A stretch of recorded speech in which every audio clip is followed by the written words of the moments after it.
Hello guys, welcome. So tingnan natin kung kanina naman tong energy. So be open-minded po ha.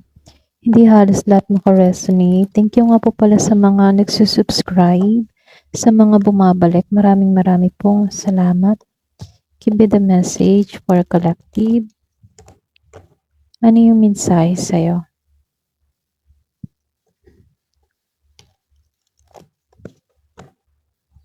Give me the message for collective. Ano yung mensahe sa'yo?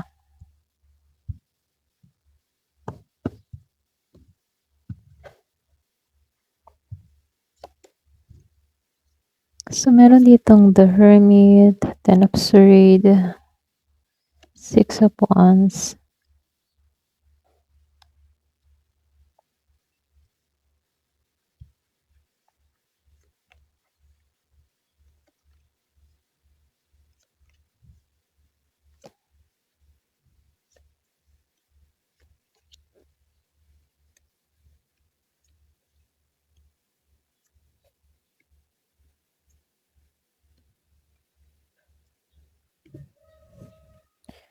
So, dito, meron nung nakitang Virgo, Gemini, Libra, and Aquarius, Aries, Leo, Sagittarius, Scorpio, Cancer, and Pisces. Meron ding Aries, Leo, Scorpio, Cancer, and Pisces. Meron din ditong Taurus, Virgo, and Capricorn, Malakas, and Libra. So, halos lahat naman nandito. Okay, so start na tayo. So, kung kanino mang energy to, no? Kasi lumabas itong si The Hermit, then sinabayan ni Ten of Swords. Kumbaga, meron akong nakikita ditong isang tao na nanahimik. Alam mo yon? Para ba siyang nagmuni-muni, mas pinili niyang pag-isipan muna lahat ng kanyang kanyang gagawin bago siya kumilos. Para ba siyang nag-iingat? Alam mo yon? Pwedeng ikaw to, pwedeng siya. So, meron akong nakikitang taong nanahimik. Para siyang lumayo mula sa ingay o sa drama. Okay? So, meron akong nakikitang Virgo energy. Pero ganun pa man, energy yung babasahin natin, ano? So, nakikitaan ko rin dito, no? Unti-unti itong nakaka-recover tong taong ito. Marami itong mga pinagdaanan sa buhay. Kumbaga, naka-recover siya dito. Naka-recover to doon sa mga pinagdaanan niya, pagsubok or sa kung ano man yung kanyang naranasang mabibigat, ano. Kumbaga, naka-recover siya sa isang masakit, okay? Masakit na pagtatapos or pagkabigo. Okay? Ayan, pasensya, utal ako, no? So, nakikitaan ko dito, andun siya sa recovery pero hindi pa siya lubos na nag-healed pero andun na siya sa process ng ganon, healing. Para bang bumabango na, okay? Kasi itong tao na to, kaya siya bumabangon dito, meron siyang nais patunayan sa Six of Wands. Meron siyang nais patunayan sa kanyang sarili. May energy dito ng tagumpay, okay? So, nakikita ko dito, meron ding energy dito ng tagumpay, pagkilala, or pagnanais na makita ng ibang tao yung kanyang process or yung kanyang progreso. Okay? Pwede meron siyang sinasagawa sa sarili niya. Meron siyang improvement ng ganon. Parang andito siya sa transformation. Okay? So, kung sino man to, no, pwedeng ikaw, pwedeng siya, okay? Kung meron kang kilala, kung nasa no contact situation ka, or pwede rin ikaw ngayon ay nagbabago, okay? So, comment ka kung mayroon transformation na nangyayari sa'yo. So, lumalabas lang dito, no, ito kasing taong ito, nagkaroon siya ng matinding realization.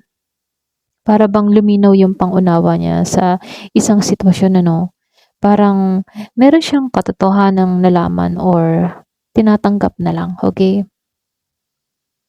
Kaya siya dito nagkakaroon siya ng pagbubukas muli sa mga opportunity para bang hindi na siya gaanong kasarado, ano, sa mga bagay-bagay tulad ng dati. Parang handa na siyang tumanggap muli ng mga opportunity or mga blessing or kung ano man yung iaalok sa kanya, open na siya. Open na siya sa pagtanggap ng ganon.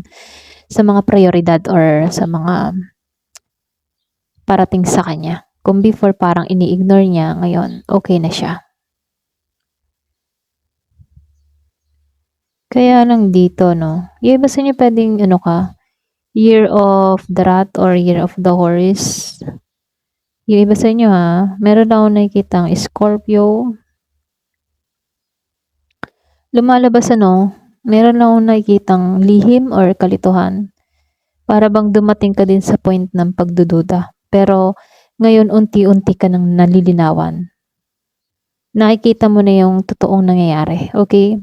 Para bang naliliwanagan ka na sa sitwasyong kinakaharap mo kung sino man to. Kasi dito, lumabas si 5 of Wands and 2 of Wands. Maaaring iba sa inyo nakaramdam ng conflict or sabihin natin na merong kompetisyon sa paligid ng taong ito. Posible din sa 5 of Wands, merong mga internal struggle or pwede rin hindi pagkakasundo sa iba, ganyan. Kaya lumalabas dito sa 2 of Wands, para bang, alam mo yun, nagpaplano ka or kung sino man to, nagpaplano siya para sa mga susunod niyang hakbang, okay? Tinitingnan niya yung hinaharap kaysa manatili sa isang nakaraan. Ayan. Ito yung malinaw ng paglayo sa mahirap na sitwasyon sa 6 of Swords. Kumbaga, paglipat sa mas payapang direksyon. Ganon siya ngayon. Mas pinipili niya ng alisan yung mga mahihirap na pagsubok, alisan yung mga sitwasyon na hindi nararapat sa kanya, para ba siyang ginising, pinaunawa sa taong ito, okay, na kailangan niyang umusad, mga ganun, binigyan siya ng kaliwanagan dito, okay, kasi naman tong taong ito. Kasi dito, alam naman niya dito na meron siyang kakayahan, meron siyang kakayahan baguhin yung sitwasyon or pwede rin malakas yung kanyang, yung kanyang pakaramdam ba, yung kanyang intuition or pwede rin nabubuksan na yung kanyang kaisipan dito na siya mismo ay kayang maalisan to, okay? Meron mga tao kasi na hirap tanggapin pero itong taong ito, para ba nagkakaroon siya ng kaliwanagan na ito na yung time para sa pagbabago, okay? So, mataas ngayon ang manifestation ng taong ito. Kung ikaw man, meron kang mga iniisip, meron kang hinihiling, ito na yung time para humiling ka kasi malakas yung manifestation mo. Kung ikaw man to, Kasi nakikitaan ko dito, papasok dito sa taong ito yung pagiging self-confidence, Magkakaroon to ng tiwala sa kanyang sarili at magkakaroon din to ng lakas ng loob, okay? Para bang binigyan ng kaisipan to na kailangan na sa pagbabago. Mararating ko din to, mga bagay na narating ng iba. Parang ganun. Or pwede rin sabihin, mahihiling ka dito, na magtagumpay. So, merong manifesting dito Para bang makakayanan ko tong lahat. Ganun. So, nakikitaan ko lang din dito. 10 of Wands and the 3 of Swords. Para bang pinapakawalan, ayan, pasensya na, pinapakawalan ng tao na to yung bigat, okay, yung mabibigat na responsibilidad or pwede rin sabihin na yung emotional na damdamin niya or yung emotional na pasanin niya, Para bang inihihinga na niya, okay, yung mabibigat na kanyang nasa sa loob. Kasi dito sa 3 of Swords, talagang nagpapakita dito, naka-reverse na siya dito. So, ibig sabihin healing mula sa sakit. Para bang naghihilom, ayan, pasensya na ulit ako. Naghihilom na tong tao na to sa mga masasakit niyang naranasan. Okay? Kumbaga, naghihilom na to sa mga pagtataksil, yung sakit ng kanyang puso na naramdaman, or sa mga matindi niyang lungkot, okay? Andun na siya ng process. Andun na siya sa process ng healing, okay? Sa 3 of Swords reverse. So, dito, bagamat itong taong ito ay naghihilom. So, lumabas si Knight of Cups, gumagaling siya dito Gumagaling na siya. Maring meron siyang emotion pa rin, pero hindi na tulad ng dati, Kumbaga, nasa sa ayos na. So, posibleng may pag-aalinlangan siya paminsan-minsan sa larangan ng pag-ibig or sa kanyang damdamin, ano. Pero nakikitaan ko dito, gumagaling na siya, okay, sa matinding sakit, matinding lungkot, matinding pagtataksil, ganon. So, naghihilom na siya doon. So, nakikitaan ko lang dito sa Six of Pentacles upright, Nine of Pentacles reverse, and the Queen of Cups upright. Ito yung maganda kasi handa na siyang magbigay at tumanggap ng tulong, ano.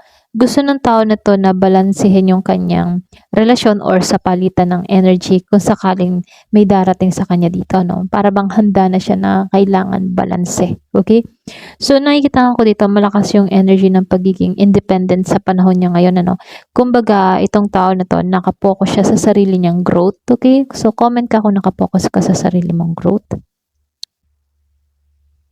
So, nakikitaan ko lang din dito, para ba itong tao ito sa Queen of Cups, mabait to. Mabait siya, ha? Mabait siya, maalaga. Para bang, alam mo yun, matured siyang tao. Or matured siyang babae, kung mapababae to, mapalalaki, no? Kumbaga, itong tao na to, malalim ang kanyang nararamdaman kahit hindi laging ipinapakita. Siya yung ganong klase ng tao, mapag-aruga, emotional, mabait, matured din siya. Okay? Matured. O sino man to. So, nakikitaan ko lang to dito, no? Para ba siyang ano, yung bang tipo na dumaan to sa mga matinding pagsubok or sa matinding sakit, ngunit nagpapagaling na. Okay? Kasi naman to, no? Para bang pwedeng sariwa pa yung kanyang sakit sa puso. Yun na, broken hearted talaga siya sa isang tao. Pero dito, para bang nagkaroon siya ng realization para sa kanyang sarili na kailangan hindi palaging nakalugmok, ano. Para bang tinutulungan niya yung kanyang sarili na umusad, ayan. Para bang nagkakaroon siya ng kaliwanagan, ano. So, lumalabas dito na nasa healing process na siya. And then, nakikitaan ko dito na nagkaroon to ng malinaw na realization tungkol sa sitwasyon, ano. Pero itong taong ito, no, para ba siyang bumibitaw na sa nakaraan. Ganon. Bumibitaw na siya sa nakaraan, mas nakatuon na siya sa sarili niyang growth, okay? Sa sarili niyang pag-unlad at kapayapaan. So, good sign to para sa taong ito kasi para ba siyang nagkaroon ng realization, natuto sa sitwasyon, nagkakaroon na ng talino at nagiging siya ng matured, okay? Bagamat nasaktan siya. Minsan kasi talagang ang pag-ibig nakakatanga, diba? Pero dito, natututo na tong tao na nagiging matalino na, okay? Kasi pag umiibig talaga, para bang kahit mali, nagiging tama, ganon. Okay, pero ganon pa man, ano, nakikitaan ko dito na natututo na tong tao na to, mas nakatuon siya sa kanyang sariling paglago. At may nararamdaman to na mas kailangan na lang manahimik at maging maingat, ganon, okay? Para ba siyang nag-iingat na tahimik muna, okay? Or pwede rin nagmamasid muna, nag-observe, pero mas nangingibabaw dito yung paglago sa sarili niya, okay? Mas pinipili niya yung peace of mind niya, okay? Ayun, ito na yung nakikita ko, ano? Ayan, hanggang dito na lamang po. Thank you for watching. Love and peace.